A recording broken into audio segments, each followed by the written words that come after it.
Good morning, I'm Taylor Wilson, and today is Wednesday, August 20th, 2025. This is USA Today's The Excerpt.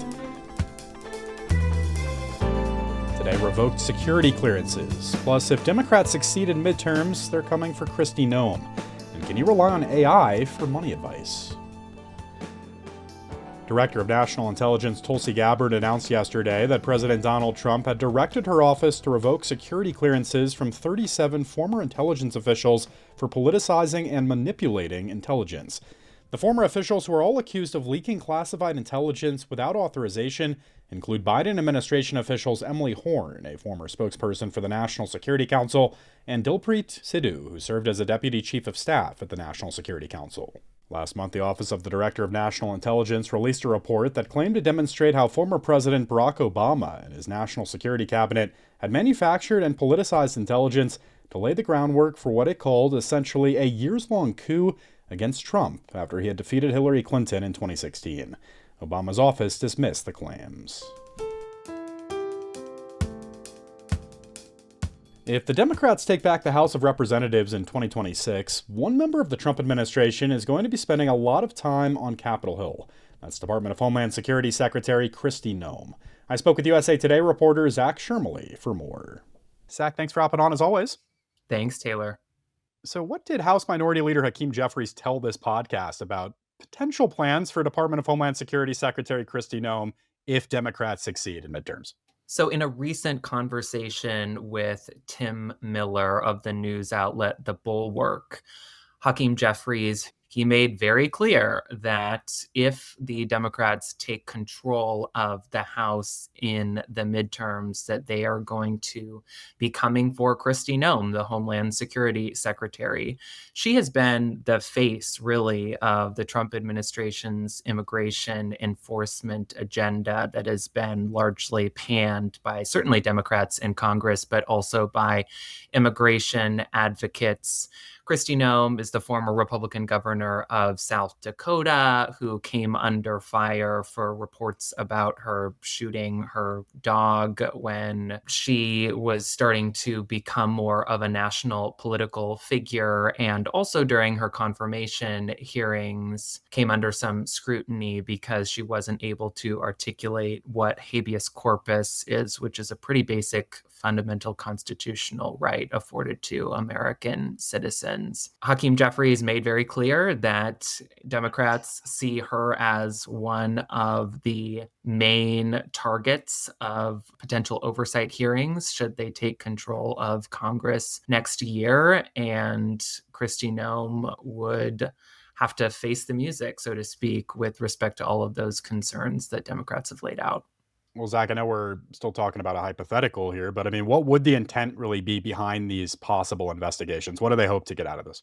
Yeah, so Hakeem Jeffries said that Benny Thompson and Jamie Raskin would be two of the Democrats who would be spearheading these probes in Congress. So if you'll remember, Benny Thompson is a Democratic congressman who helped to lead that January 6th Select Committee that was investigating President Donald Trump's response to the riots in the Capitol on January 6th. So he has some experience with respect to how these types of oversight proceedings work, and he would be doing that as the chair of the Homeland Security Committee in the House. And then Jamie Raskin, a Democratic congressman from Maryland, who also played a pretty prominent role in speaking out against January 6th and has been vocal about criticism related to Kristi Noem and the Trump administration more broadly. Raskin would also play a pretty significant role in these types of hearings as chair of the House Oversight Committee. When Congress investigates the executive branch, which is something that happens a lot in divided government, we saw it during the Biden administration, certainly, and not so much over the course of Trump 2.0, because we've had a Republican trifecta in Washington with the GOP in control of the White House, the legislative branch and the Supreme Court. If these sorts of oversight hearings were to take place, there would be, frankly, a lot of political theater, but potentially we could learn some pretty interesting new things about the ways in which the administration has been carrying out immigration enforcement, because members of Congress, unlike people like you and I, Taylor, members of the media have subpoena power, so they can force the administration to tell them things that they wouldn't necessarily have alacrity to do otherwise. So, I mean, this Trump administration and the work Noam has done within it, Zach, has been under fire, as you've mentioned. I mean, what's their perspective on all this? Well, Donald Trump is very happy with the work that Kristi Noem has done in her position as Homeland Security Secretary, and congressional Republicans more broadly are pleased to see that she is taking a role in not only immigration enforcement, but also taking outsized responsibilities with respect to deploying more law enforcement authorities to cities like the District of Columbia. And Kristi Noem, conservatives, right-wing media as well, are very happy to see that they feel as though she is making the country a lot safer by taking unhoused folks off the streets and making it so that folks who do not have documentation to be in the country are deported. All right. USA Today's Zach Shermley. Thanks, Zach. Thank you. The outbreak at the epicenter of measles cases reaching a multi-decade high in the United States has officially ended, according to Texas health authorities. The Texas Department of State Health Services declared the outbreak centered in West Texas over as of August 18th, saying that it had been more than 42 days or 2 incubation periods since a new case was reported in the counties that previously showed ongoing transmission. Measles is a vaccine-preventable disease that had been considered eradicated in the country as of 2000, meaning there was no spread and new cases were those contracted only from abroad. But vaccinations have declined, resulting recently in a growing number of states no longer reporting rates consistent with herd immunity, and infections have returned.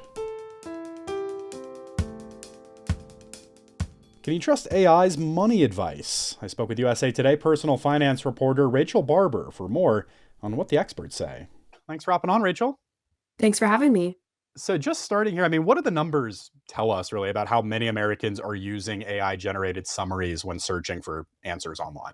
I'm sure you've seen it. You Google something and a little AI generated summary box pops up. Well, a new survey found that more than half of American adults are looking to that summary box for answers to their questions.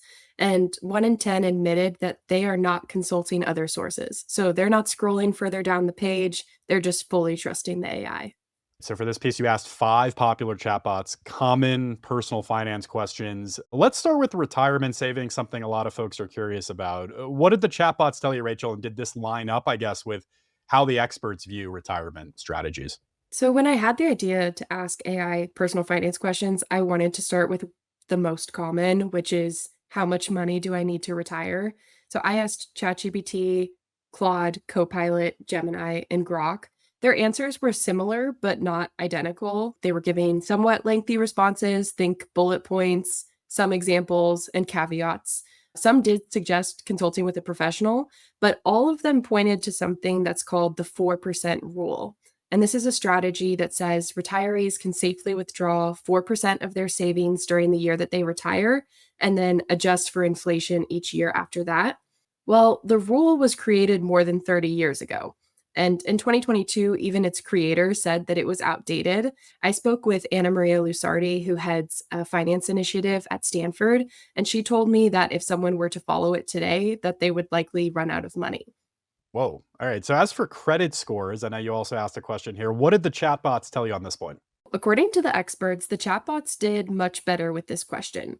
Maybe because the answer to how can I improve my credit score is actually pretty easy to find on the FICO website. So unlike retirement savings, which are very personal, there are some general rules that apply to everyone when it comes to improving their credit score. So the chatbot's answers were similar to financial experts' responses. Things like pay down debt, pay your bills on time, don't close old accounts, those kinds of things. Rachel, it seems to me, at least in reading this piece, like some of the issues you really run into here are that the answers are just too vague often. What happens when you give more specific numbers into the prompts? That's right. And to their credit, some of the chatbots did ask for more information on the previous questions. So for the third, I wanted to get a bit more specific. I acted as if I was the average person in Illinois. I'm making the median household income. I have a median down payment saved for a house. And then I asked each of the chatbots what home price I could afford in that state. Honestly, that's still not enough information for the chatbots to make an informed decision. In reality, you would need to consider things like private mortgage insurance and your debt to income ratio, which some of them did recognize. However, without asking for any of that information, all of them did give a range of what home price this hypothetical person could afford, but all of the ranges were different. So on the low end, Grok said maybe you could afford a $200,000 house. But then on the high end, ChatGPT said maybe more like $325,000 for a house. So obviously their answers were pretty different.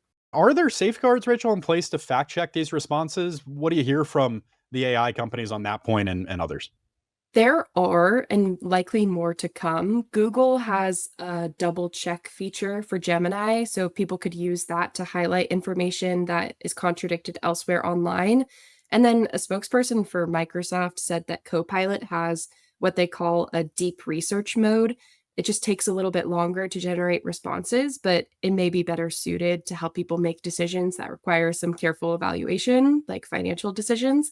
And then Anthropic, which is the company behind Claude, told me that the best way for people to use AI right now is as an educational tool. So something that can help improve their financial literacy overall, but that it shouldn't necessarily be relied upon to make major decisions when it comes to buying a home or investing, for example. Well, we're all trying to figure out like how AI does or doesn't make sense in our lives at this point. Overall, Rachel, what's your takeaway in speaking with experts about whether it is or isn't a good idea to use chatbots in this way for money advice? So it may be obvious that human financial experts are skeptical of AI, but according to Google itself, these models can sometimes simply just present incorrect information. So for the most part, they want people to be careful about taking what AI says at face value. However, they also acknowledge that AI is opening a door for people to learn more about personal finance, which is a positive. One money expert that I spoke to said, while she has several qualms about people using this technology for advice, she would rather people use ChatGPT to learn about money than not learn about personal finance at all. Rachel Barber covers personal finance for USA Today. Great piece from you. As always, Rachel, thanks so much. Thank you. Later today on the excerpt, con artists are not playing a game of IQ. They're playing a game of emotion. Con artists don't outsmart you. Con artists outfeel you. They use your emotions. They tap into this emotional need you have for something. And once you're making decisions with your heart and not your head, you're as good as conned. Author Jonathan Walton's new book is Anatomy of a Con Artist. He shared with me how he was scammed, the red flags he missed, and how you can spot and stop a con before it's too late. That conversation's coming up today after 4 p.m. Eastern Time on this feed. And thanks for listening to the excerpt. You can get the podcast wherever you get your audio. And as always, you can email us at podcasts@usatoday.com. I'm Taylor Wilson. I'll be back tomorrow with more of the excerpt from USA Today.